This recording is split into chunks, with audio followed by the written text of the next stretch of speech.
vrede vir julle.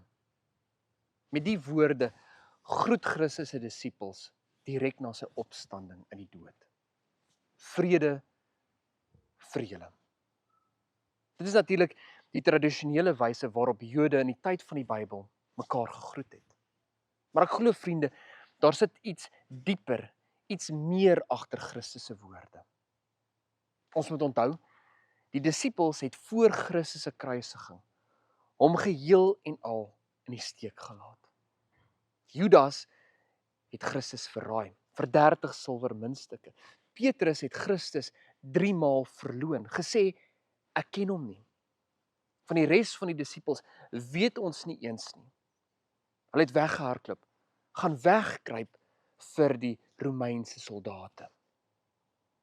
Maar dan, vriende, verskyn Christus na sy opstanding uit die dood aan die disippels.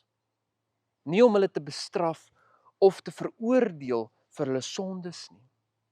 Nee, alles behalwe. Hy groet hulle met die woorde: vrede vir julle. Verbeel nie die disippels se skok en hulle verligting met die aanhoor van hierdie woorde. Christus vergewe hulle met ander woorde. Hulle oortredinge voor die kruisiging word skoongevee. Vrede vir julle. Hulle liefde vir Christus sou in daardie oomblik in hulle harte geborrel het. Net so, vriende, broers en susters, spreek Christus vandag ook vrede oor ons uit. Ons word ook elke dag gegroet deur die werking van die Gees in ons harte met die woorde: vrede vir julle.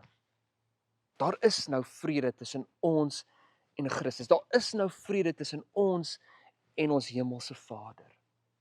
En uit dankbaarheid vir hierdie vrede wat ons ontvang, die harmonie en vergifnis wat daar nou bestaan tussen God en die mensdom, kan ons nie anders as om hierdie vrede te ontvang en te gaan deel met die wêreld daar buite nie.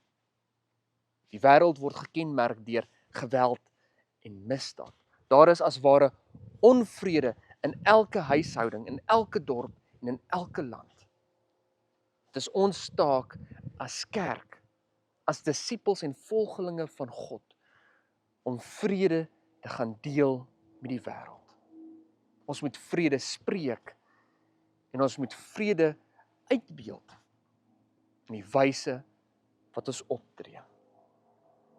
Dit is hoe ons dankie sê vir God en wat hy vir ons vermag het by die kruis en die oop graf. Amen.